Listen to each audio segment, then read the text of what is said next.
Investovanie je Vedieť, ako ohodnotiť firmu, prieskum a načasovanie, psychologické úsilie. Investovať bez toho, aby ste vedeli, čo hľadáte, je ako bežať továrňou na dynamit s horiacou zápalkou. tam vonku je veľmi, veľmi nebezpečná džungla. Ako úspešne prejsť tou džunglou? Existujú tisíce rôznych prístupov k investovaniu. Neexistuje vzorec, čo vám niekto môže dať. Nie je to ako plukovníkov tajný recept. Ak ste iniciatívni a naozaj tvrdo pracujete, môžete niečo zmeniť.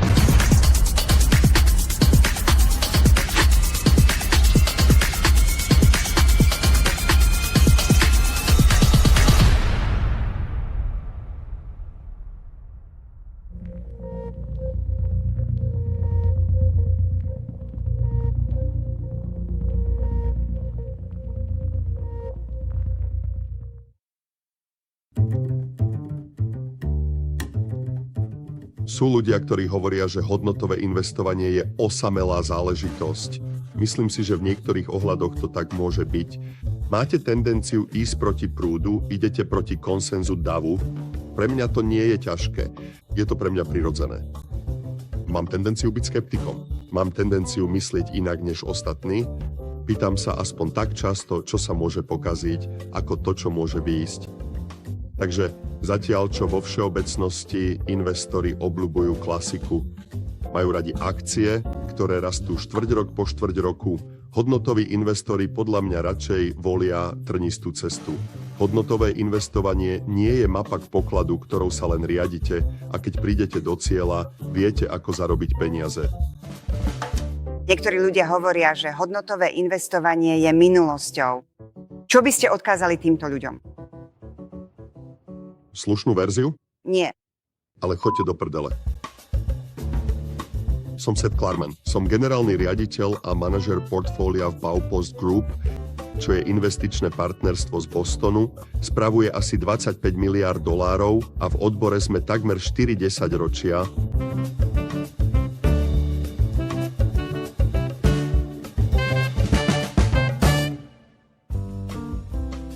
O akciový trh som sa začal zaujímať ako dieťa, mal som možno 6 alebo 7 rokov. Mal som veľké sklony k matematike. Zaujímali ma bejzbalové štatistiky. Každé ráno naša rodina dostávala noviny Baltimore Sun a ja som ich otváral rovno na športovej rubrike. Boli tam bejzbalové štatistiky, lídri v úspešnosti na pálke a všetky tie veci.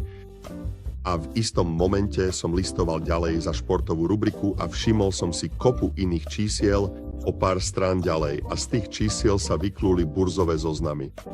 Nevedel som, čo to je, tak som sa opýtal otca.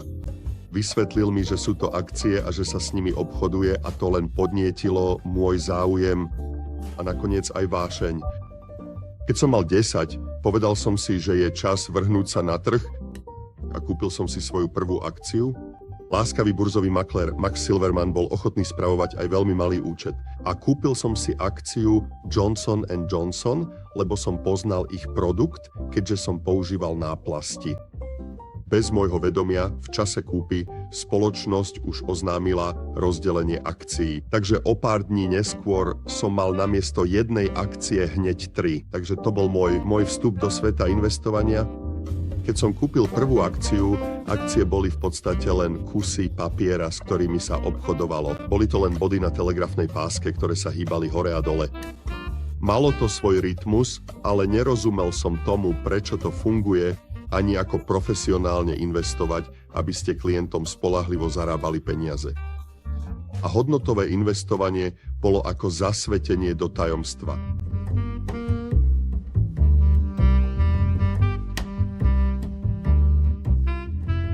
Keď som bol v 3. ročníku na výške, strýko bol v rade niečoho, čo sa volalo Mutual Shares, čo bol podielový fond bez poplatkov a pomohol mi tam vybaviť letnú stáž.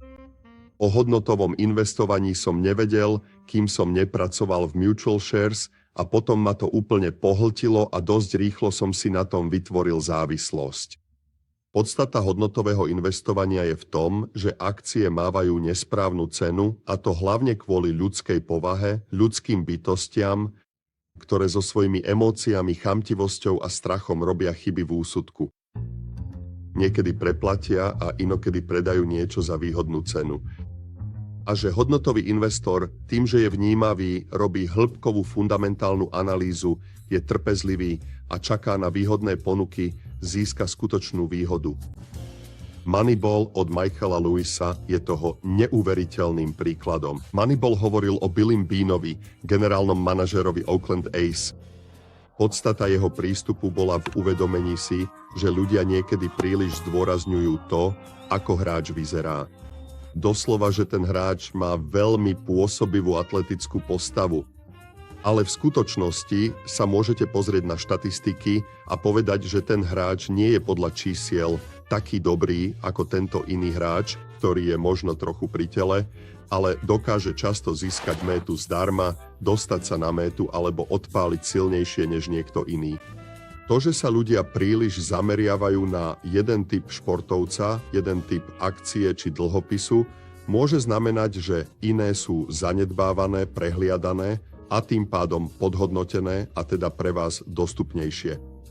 Myslím si, že každý investor chce uvažovať o odlišnej perspektíve. Robiť to, čo robia všetci ostatní, presne rovnakým spôsobom, povedie k priemernému trhovému výsledku. Ale vyčleniť sa z davu, byť niekedy protichodný, inokedy mať jednoducho iný jedinečný pohľad, dáva šancu skutočne prekonať trh. A tak sa nakoniec nesnažíte zostaviť tým podľa toho, ako dobre ľudia vyzerajú, ale snažíte sa zostaviť tým podľa toho, ako dobre ľudia hrajú.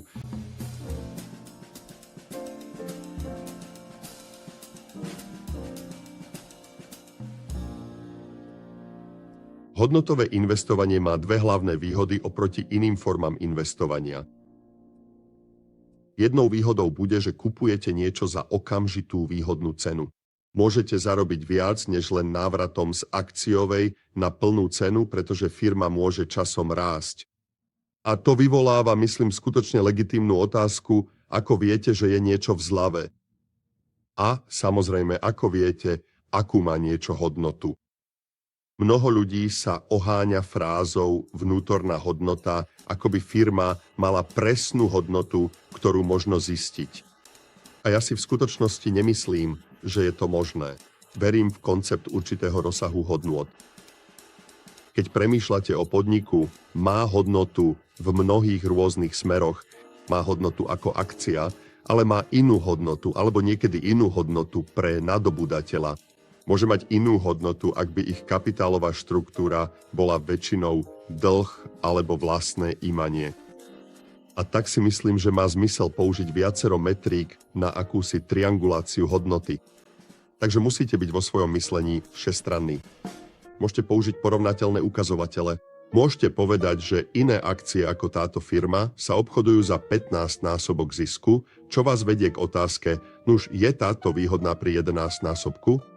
Vždy by som potom išiel ďalej. Nechcem len vedieť, že je niečo lacné, že je niečo výhodné, ale chcem vedieť prečo. To je súčasť analytického procesu, vrtať sa v tom, nielen povedať, môžem veriť tým peňažným tokom a čo ten podnik, čo ho robí obzvlášť bezpečným alebo obzvlášť rizikovým. Môžete tiež povedať, že akcia má nesprávnu cenu kvôli niečomu, čo sa stalo pred pár rokmi, alebo že vedenie nemá najlepšiu povesť z istého dôvodu, čo je dôležité pre analýzu.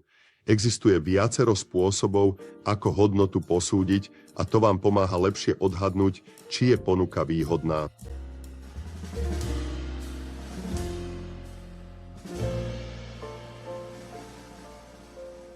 Ďalším skutočne dôležitým aspektom hodnotového investovania je mať bezpečnostnú maržu. Myslím, že všetci nejakým spôsobom chápeme, že keď máte určité množstvo peňazí, zdvojnásobenie tejto sumy nemusí až tak zmeniť váš životný štýl, ale strata všetkých tých peňazí by znamenala zdrvujúci rozdiel. Myšlienka bezpečnostnej marže je v tom, že máte istotu, pretože kúpou so zľavou sa veci môžu pokaziť. Môžete mať smolu.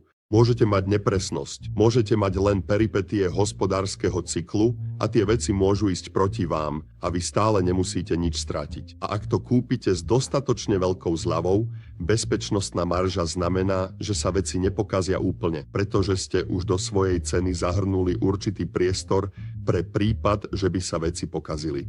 Myslím, že Warren Buffett rád hovorí, že keď staviate most, staviate ho tak, aby po ňom mohli jazdiť 30 000 librové nákladiaky. Ale v skutočnosti tými autami nejazdíte. Jazdíte 10 000 librovými nákladnými autami a tak je to podobná bezpečnostná marža.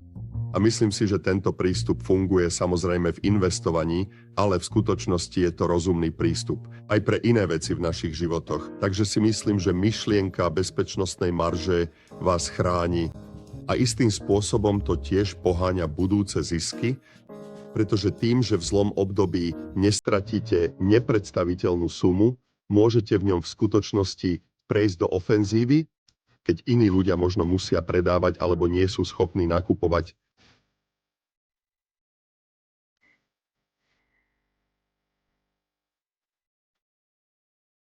Špekulácia je opakom hodnotového investovania.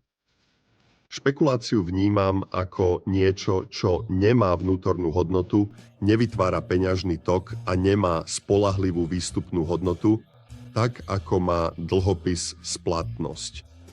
Takže vzácna minca, umelecké dielo alebo NFT je špekulácia, a to preto, že jej hodnota je úplne určená tým, čo za ňu niekto v budúcnosti zaplatí, zatiaľ čo investícia má vnútornú hodnotu, ktorá súvisí s tým, akú dividendu alebo aký úrok vypláca, alebo aké sú základné zisky, ktoré vytvoria hodnotu a budú sa dať rozdeliť akcionárom. Investor je teda niekto, kto vkladá kapitál do práce, aby dosiahol výnos.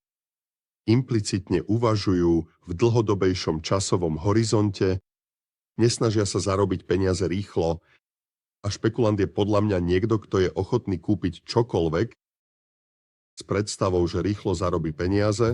Myslím, že všetci poznáme ľudí, ktorí na večierku hovoria o skvelej novej investícii, z ktorej sú nadšení. Cieľom nie je vaše osobné vzrušenie, cieľom je zarábať peniaze bezpečne a predvídateľne v priebehu času. Stratégia ísť po horúcej novinke má niekoľko vážnych nevýhod. Poprvé, horúca novinka, keďže každý vidí, že je to hit, býva nacenená takmer dokonale, lebo ľudia do nej už vložili vysoké očakávania. Takže niekedy aj to najmenšie sklamanie spôsobí pomerne vážnu stratu. Rozdiel medzi investovaním a špekuláciou sa vyjasní, keď premýšľate o riziku poklesu. Špekulácie sa zameriavajú len na rast, koľko môžem zarobiť, ale investícia sa zameriava na rast aj na pokles. Výzvou je, že ak hľadáte na trhu radu, necháte sa vtiahnuť do krátkodobého uvažovania. Ak však vnímate trh ako zdroj príležitostí, ste na ceste stať sa hodnotovým investorom. A to je môj postoj, že trh veľa kolíše, a niekedy kolíše z dobrého dôvodu, ale vďaka disciplíne, analýze a logike môžete nájsť chvíle, keď trh zareagoval iracionálne, a to vytvára príležitosť, ale len ak ste ochotní vybočiť zo zabehnutých koľají a ísť proti prúdu.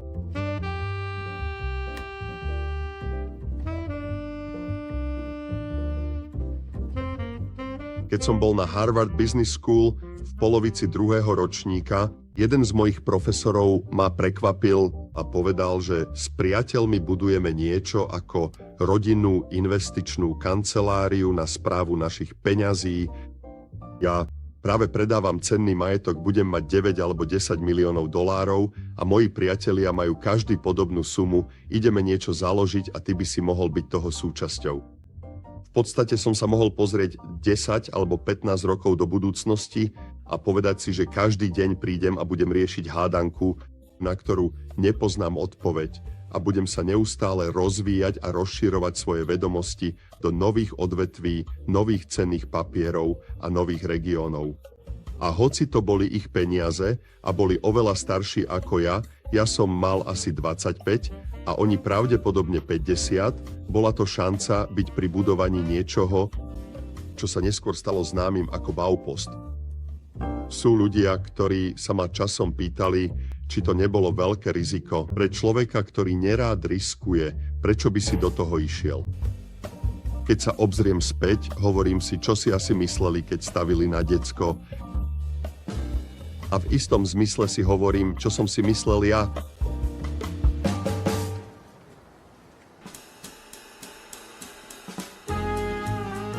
Takže tu som bol, mal som 25 rokov, celý život pred sebou a zvažoval som najväčšie rozhodnutie, akému som kedy čelil.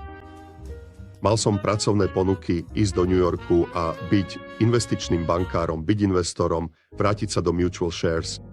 Ale možnosť spravovať peniaze pre Baupost v čase jeho vzniku ma nadchla najviac. Bola to šanca byť pritom od úplného začiatku. Bola to šanca určovať smerovanie od samého začiatku. A mal som 25.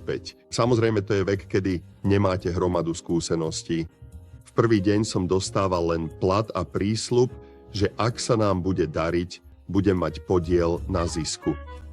Ale veril som tomu a potom prišla skutočná skúška. Baupost sa vyvíjal súbežne s vývojom a cestou jedného človeka, a to mňa. Úzko spolupracujem so 4 zakladateľmi vrátane Howarda Stevensona, ktorého iniciály tvorili ST v názve Baupost, pričom Baupost je akronym 4 priezvisk. A Howard dohliadal na operácie a on a ja sme preberali investície a zaraďovali veci do portfólia. Postupom času som preberal čoraz viac zodpovednosti a začiatkom 90. rokov som prevzal kontrolu nad firmou. Bolo na mne rozhodnúť o investičnej filozofii a potom ju zaviesť a realizovať. Myslel som si, že stratégia hodnotového investovania je tá správna.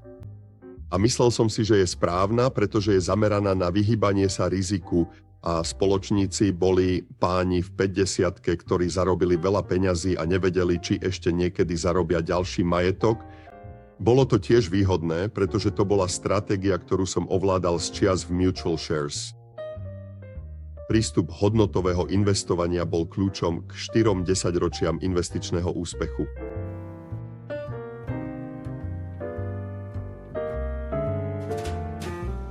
Na dosiahnutie dlhodobo atraktívnych výnosov musí každý investor identifikovať oblasti svojej výhody. Ide o akúkoľvek kombináciu ich prístupu, štruktúry firmy alebo odbornosti, ktoré umožňujú prekonávať trh. Ak by ste sa ma opýtali, aké sú výhody Baupostu, povedal by som vám, že 2 z nich obzvlášť vynikajú. Jednou je flexibilný mandát. Flexibilný investičný mandát je predstava, že môžete investovať takmer do čohokoľvek. Mnohí investori sú úzko vyhranení.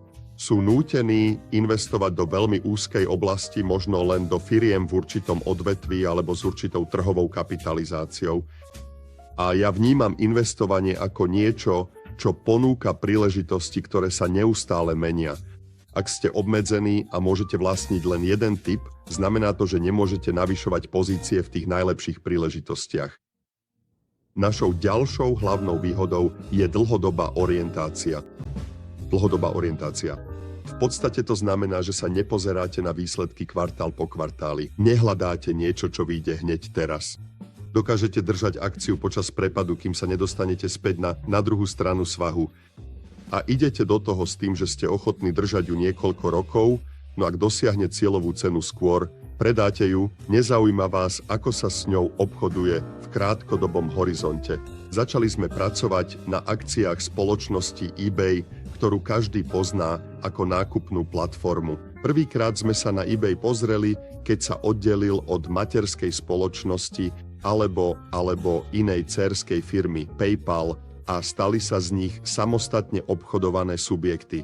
Keď bol PayPal v tej istej spoločnosti, eBay bol viazaný používať PayPal na financovanie. PayPal bol spôsob, akým mohli zákazníci platiť.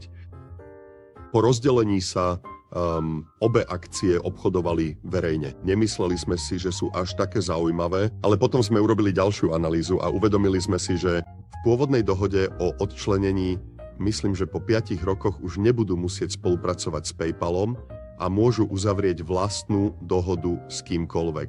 Preto sme v krátkodobom horizonte čakali, že cena akcií zostane rovnaká alebo aj klesne. Ale naša dlhodobá analýza nás priviedla k celkom zaujímavej téze, že možnosť novej nákupnej platformy, ktorá bola ešte roky vzdialená, by mohla vytvoriť obrovskú hodnotu. Hoci to určite nebol jediný faktor, ktorý prispel k úspechu tejto investície. Náš dlhodobý pohľad zohral svoju úlohu a výpočet bol taký, že sme verili, že zisky okamžite vzrastú o 50 centov na akciu. Pri akcii za $27 so ziskom okolo 2,50 to bolo veľmi podstatné. Za posledných 5 rokov vzrástli zisky z približne 2,50, ako som spomínal, na viac ako $4 na akciu a akcie vzrástli z 27, kedy sme ich kúpili, na 40, potom na 50, 60 a nakrátko dosiahli $70 a $80. Ale to bol, myslím, náš doteraz najväčší dolárový zisk z jednej investície. A bola to jednoducho priamočiara spoločnosť, kde ste vďaka dobrému pátraniu a hĺbkovej analýze dokázali nájsť príležitosť, že tú skrytú hodnotu možno realizovať a zisk na akciu by mohol výrazne vzrásť pri minimálnej zmene správania zákazníkov či trendov predaja. eBay v čase kúpy nebol titulom s nízkou trhovou kapitalizáciou. Bol dobre známy, sledovalo ho veľa firiem. Ľudia však neboli ochotní vidieť za krátkodobé všedné výsledky do budúcnosti, kde sa črtali isté nárasty, ktoré však boli ešte v nedohľadne. Museli ste si predstaviť, že prídu a kedy presne prídu. A to viedlo k veľmi úspešnej investícii, kde sa téza zväčša naplnila a nám sa darilo veľmi dobre.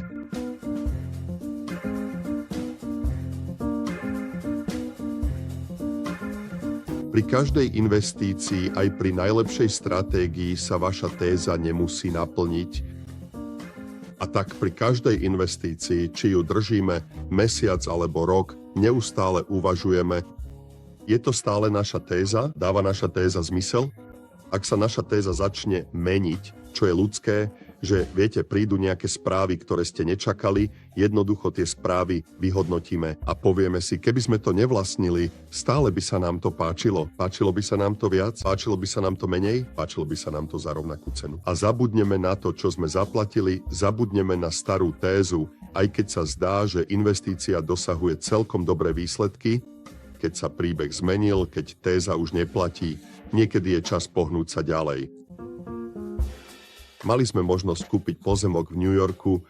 Bola to bývalá rozvodňa elektrických závodov, veľký pozemok v obytnej štvrti. A mysleli sme si, že sa jasne využije na rezidenčnú výstavbu. Videli sme šancu postaviť veľký komplex na čiastkovom trhu v New Yorku, kde bol nedostatok ponuky blízko nemocnice, kde bolo jasne treba viac bývania. Navrhli sme, zrealizovali a v rámci rozpočtu postavili krásny bytový komplex. Boli plne obsadené a išlo to skvele. Potom prešiel nový zákon a ten obmedzil možnosť predať takýto majetok. Na trhu sa vždy dejú veci, z ktorých niektoré sú prospešné a iné zasa nie, či už ide o reguláciu nájomného alebo zdržania v povoleniach či čokoľvek iné. Ale v tomto konkrétnom prípade, hoci bol majetok zrelý na predaj, plne dokončený, obsadený a nájmy boli v poriadku, zdalo sa, že hodnota sa už zjavne nikdy nevráti na úroveň, ktorú sme očakávali. A pýtali sme sa sami seba, ako vždy, že či sa máme držať, alebo sa niečo zásadne zmenilo. Takže sme nakoniec povedali, že si myslíme, že môžeme vziať akýkoľvek kapitál, ktorý v tom máme a presunúť ho inám plodnejšie bez tejto prekážky k lepšiemu výstupu. A tak sme to predali, stratili sme značnú sumu, ale bolo to lepšie, než len tak nečinne sedieť. To je súčasť flexibility, ktorú investor musí mať. A náš úsudok bol taký, že sme dostali slušnú cenu, ale bola to cena nižšia, než sme do toho vložili. A bolo to preto, že sa zmenili fakty.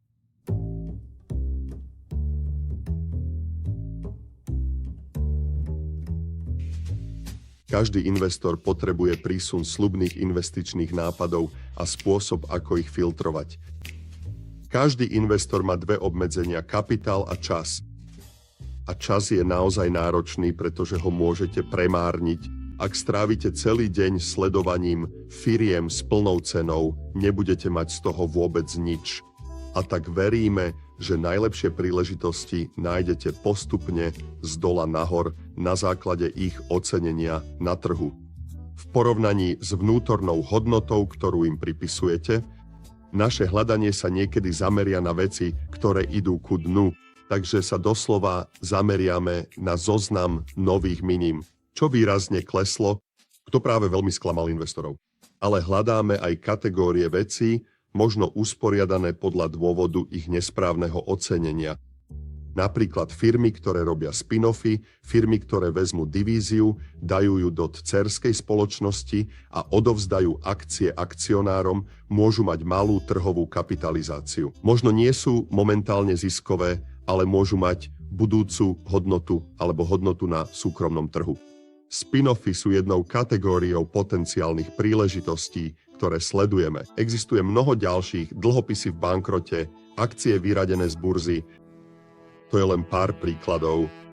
Chcem mať schránku plnú tých najneobvyklejších, osobitých, súkromne dohodnutých akcií, dlhopisov, čohokoľvek. A chcem, aby sa predávali z iného dôvodu, než že sa na to všetci pozerajú a všetci to nenávidia. To by mohlo znamenať, že sa mýlia. Ale čo sa mi naozaj páči je, keď niekto musí predať do piatku, lebo to musí vymazať z účtov do konca štvrť roka. Alebo sa toho niekto zbavuje, lebo nemôže vykonať exekúciu a tá má prebehnúť cez víkend alebo čokoľvek iné. A tak hľadaním kategórií aktív, ktoré sú pravdepodobne nesprávne ocenené, plníme našu schránku tým najplodnejším spôsobom.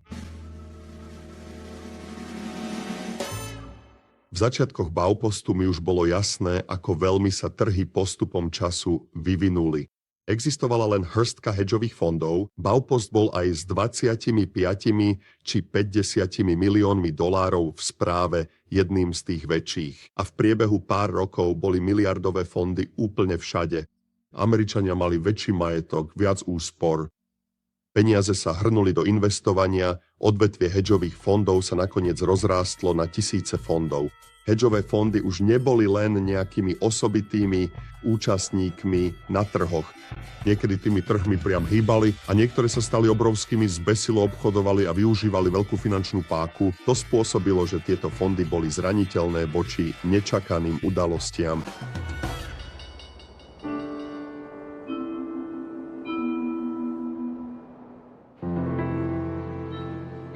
Všetky akcie klesajú. Aj tí najväčší víťazi sú v strate. Toto bolo zjavne niečo, čo ľudia mohli predvídať a aj sa to predvídalo. A ide o to, že ten pacient mal rakovinu už mnoho rokov a nikto s tým nič nerobil.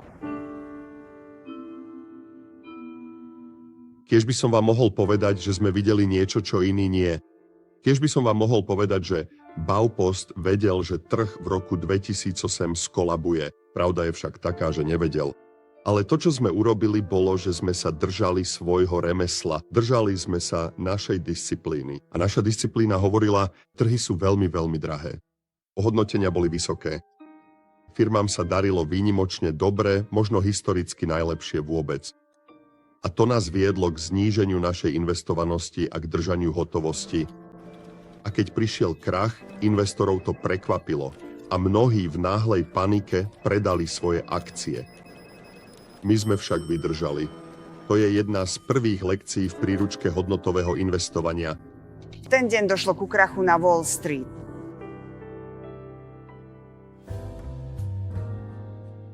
O myšlienke hodnotového investovania prvýkrát písal chlapík menom Benjamin Graham. Graham učil na Kolumbijskej univerzite a v roku 1934 sa spojil s ďalším profesorom Davidom Doddom a napísali knihu Analýza cenných papierov. Nezabúdajme, že rok 1934 je 5 rokov od začiatku veľkej hospodárskej krízy. Je to 5 rokov po krachu na burze v roku 1929 a analýzu cenných papierov napísali podľa mňa s odvážnou myšlienkou, že budú písať o niečom, čo nie je založené len na danom momente. V čase, ale na stratégiách, ktorými by sa človek mohol riadiť neustále. Myslím, že jednou z najťažších vecí pri investovaní je sústrediť sa na to, že moment, v ktorom ste, nie je momentom, v ktorom budete navždy. Výzvou pre investorov je teda pochopiť nielen svoje vlastné investície, ale aj širšie súvislosti. Preto je história taká dôležitá, preto musíte premýšľať o tom, kde sa práve nachádzate v rámci cyklu. V roku 2007 ste mohli vidieť, že sa objavujú trhliny už v základoch, keď sa trh s bývaním začal skutočne otriasať. Bývanie sa stalo hlavným motorom ekonomiky.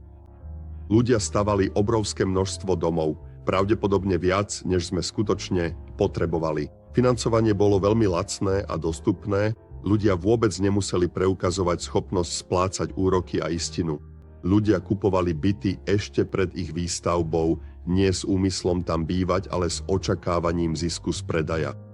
A tak, keď trh s bývaním začal klesať, bolo jasné, že jeden zo základov tohto rozmachu sa možno vytráca. A napriek tomu trh nezaváhal. Ľudia hovoria, no, ak to rástlo 3 či 4 roky, prečo by to nepokračovalo? Takmer až naivne prehliadajú historický precedens, že veci nerastú večne. Hoci sme vedeli o rastúcej mánii vo finančných aktívach a cenách domov, zostali sme disciplinovaní, ochotní prísť o možný zisk, aby sme sa vyhli zúčtovaniu, ktoré sa zdalo byť nevyhnutné.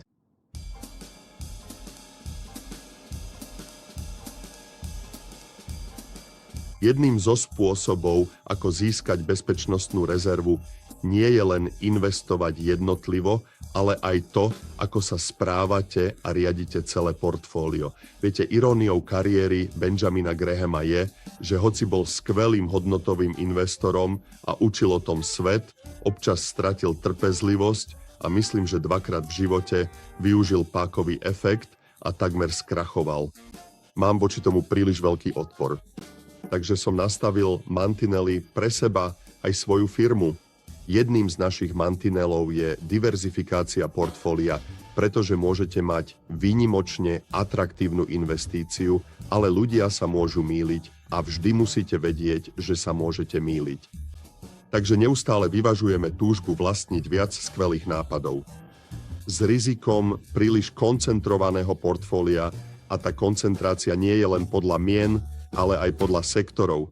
Ak zistíte, že finančný sektor je mimoriadne lákavý, pravdepodobne stále nechcete mať tretinu alebo polovicu peňazí v bankových akciách, pretože sú príliš koncentrované.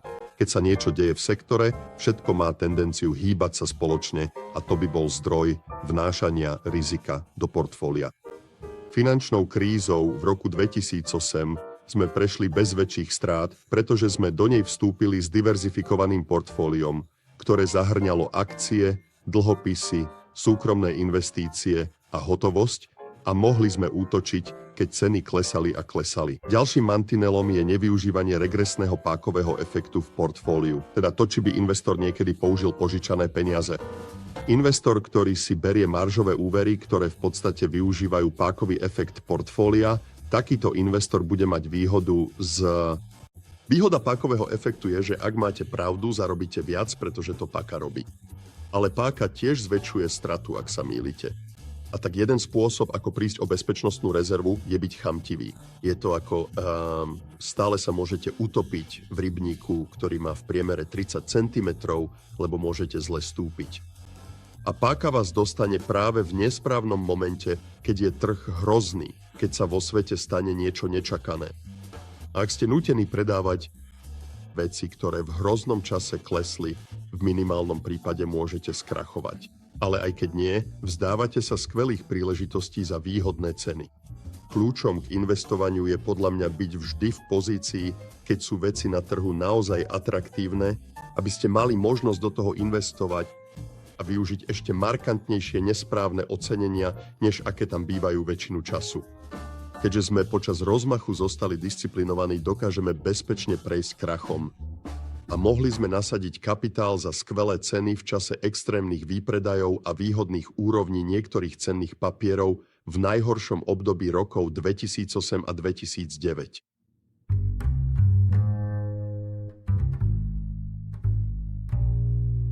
Ľudia majú tendenciu projektovať podľa svojich skúseností. Ak ste moriak a máte takmer 3 roky, neviete, že budúci mesiac je deň vďaky vzdania. Každý, kto začal investovať za posledných 12 rokov, poriadne nezažil pokles akcií. Mali sme tu extrémne podmienky býčieho trhu.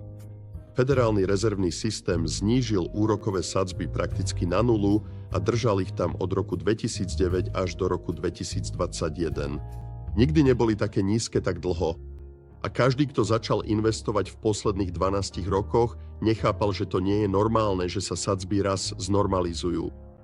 A existujú hlboké fundamentálne dôvody, prečo úrokové sadzby nemôžu byť navždy na nule. V súčasnom cykle tu máme náhly nástup inflácie po naozaj dlhom období niekoľkých desaťročiach bez výraznej inflácie. Prečo? Myslím, že sa dá tvrdiť, že sadzby sa držali príliš nízko, čo viedlo k neuveriteľnému množstvu špekulatívnych aktivít. A potom, s peniazmi rozoslanými ľuďom po pandémii, ste podporili hospodársky rozmach a nízke sadzby ho ešte prehlbili. Ale to v tomto prípade vyvolalo naozaj výrazný nárast inflácie a spôsobom, ako sa s tým vysporiadať, bolo dosť prudké zvýšenie sadzieb. A to ukončilo býčí trh roku 2021. A ak ste investor, ktorý nikdy nezažil nič zlé, možno tomu nerozumiete. Môžete si o tom prečítať v knihách. A ak máte dobrú predstavivosť, môžete sa aspoň začať pýtať, páni, či nie sme v období podobnom príprave na rok 1929 alebo iným bublinovým éram a či nás nečaká isté zúčtovanie. Čo by sa mohlo stať, ak by sa veci jednoducho znormalizovali? A čo by sa mohlo stať, ak by sa veci nielen znormalizovali, ale prestrelili, čo býva tendenciou? A tak si myslím, že pochopenie finančnej histórie a histórie Spojených štátov a svetových dejín bolo absolútne kľúčové pre môj rast ako investora a moju schopnosť orientovať sa v rôznych podmienkach. Ale história vám nedá všetky odpovede. Niekedy musíte urobiť krok späť a pozrieť sa dovnútra.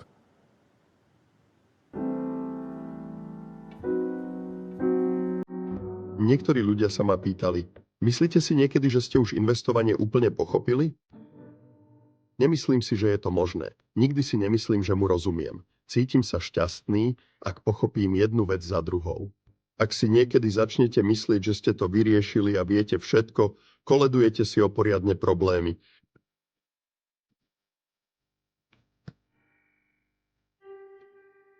Spôsob, akým premýšľam o investovaní, a to najmä preto, že ho vnímam ako výrazne psychologické úsilie, zahŕňa mnoho dualít. Jednou z nich je teda dualita medzi sebaistotou a pochybnosťami. Aby ste čokoľvek kúpili, musíte si vybudovať istú mieru sebadôvery, že budete mať pravdu. A musíte to vyvážiť potrebnou pochybnosťou, že sa stále môžem mýliť. Čo by spôsobilo, že sa mýlim? Prečo by som sa mohol mýliť? Aké to bude, ak sa budem mýliť? Koľko stratím, ak sa budem mýliť? Myslím, že podobne je to s aroganciou a pokorou. Investovanie, ako ho vidím ja, je arogantný čin. Hovoríte tým, v tejto chvíli viem viac než ostatní účastníci na trhu. Všetci sa snažia zarobiť peniaze. Všetci používajú počítačové a finančné modely, prácu a disciplínu. Všetci sú inteligentní, všetci sú pracovití. To je v investovaní úplný základ. A tak je arogantné tvrdiť, prišiel som na niečo, čo nikto iný v skutočnosti nevidel. Ani vám neviem povedať, koľkokrát mi za tie roky ľudia vraveli, Seth, sme presvedčení, že táto firma alebo krajina čoskoro skrachujú, že sa chystajú vyhlásiť bankrot. A ani vám neviem povedať, koľkokrát, čo bolo takmer vždy, sa to nakoniec nestalo. Ľudia si vždy nájdu cestu, ako sa z toho vysekať. Okolnosti sa zvyknú meniť. Vedenia firiem majú pod kontrolou mnoho pák.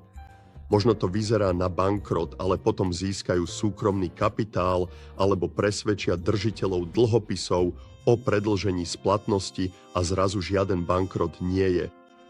A tak pokora spočíva v schopnosti neustále si klásť otázku, čo však nevidím, čo vidia oni a ja nie, čo mi možno uniká, v čom sa môžem mýliť.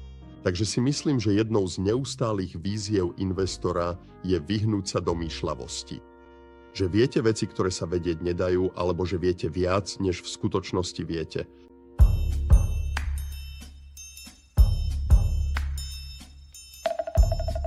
Technologická disrupcia bola myšlienka profesora z Harvard Business School Claya Christensena. A tá myšlienka bola prostá. Ako náhle bola zmena možná, ako náhle existovala nová technológia, mali by ste ju zaviesť, aj keby to znamenalo kanibalizáciu vášho podnikania. Pretože ak to neurobíte vy, urobí to niekto iný. Samotná technológia spôsobila, že existujúci obchodný model už viac nedával zmysel. Keď premýšľam o Benjaminovi Grahamovi, ktorý písal v 30. rokoch 20. storočia. Hovoril zväčša o ekonomikách, ktoré mali tendenciu vrácať sa k priemeru, že ste prechádzali cyklickými silami. Hospodárska kríza bola samozrejme extrémnym pohybom smerom nadol, ale keď písal, hovoril o svojej dôvere v to, že to bolo dočasné a že opäť budete mať rastúcu ekonomiku. A to dáva zmysel. Ale Benjamin Graham písal v čase parných železníc križujúcich krajinu, ktoré prepravovali tovar a plodiny. A dnes máte úplne inú predstavu o ľuďoch sediacich za stolmi a vymieňajúcich si informácie. Podnikanie je v istom zmysle teraz oveľa komplikovanejšie. Stalo sa globálnym. Akékoľvek princípy, ktoré ste spísali v 30. rokoch, zjavne už plne neplatia. A tak veľkou časťou investovania je podľa mňa hľadanie spôsobu, aby hodnotové investovanie bolo živým organizmom. A v tejto ére technologického rozvratu je veľa spoločností pod obrovským tlakom a zastarávajú rýchlejšie než predtým. Rád hovorím, že sú to topiace sa kocky ľadu, topia sa rýchlejšie než kedysi, niečo ako finančná klimatická zmena. A to znamená, že ekonomika už nie je len o cyklickej zmene. Ben Graham písal s vedomím, že neexistuje jediná vec, ktorá by priniesla skvelé výsledky, ale skôr spôsob myslenia. Takže kľúčom je vždy postupovať z dola nahor. Hodnotiť spoločnosti, chápať ich obchodné modely, ale aj tlaky, ktorým čelia od externých síl, ako je konkurencia a technologické zmeny. Ja o tom premýšľam tak, že firma buď technológiu vyrába, používajú, alebo je voči technológii zraniteľná, ktorú si osvojí niekto iný a ktorá ju pripraví o trh. A vy musíte premýšľať o tom, čo sa deje. Čo urobí vaše podnikanie buď silnejším a možno mu vytvorí hĺbšiu priekopu, ktorú môžete vybudovať, alebo bude zraniteľnejšie než kedykoľvek predtým. A chcete si dávať veľký pozor na to, či sa v tom vôbec angažovať. Som presvedčený, že ak by stroje prevzali moc a ak by ste mali len počítačom programované obchodovanie a umelú inteligenciu ovládajúcu trhy, stále si myslím, že jednotlivec uplatňujúci hodnotové princípy by sa cez to všetko dokázal prepracovať a skutočne nájsť možno ešte väčšie chyby v oceňovaní. Možno sa to ukáže ako nesprávne, ale môj pohľad je taký, že keďže sa to vyvíja, keďže to reaguje na zmeny v ekosystéme, tak si myslím, že hodnotové investovanie bude mať vždy svoje miesto.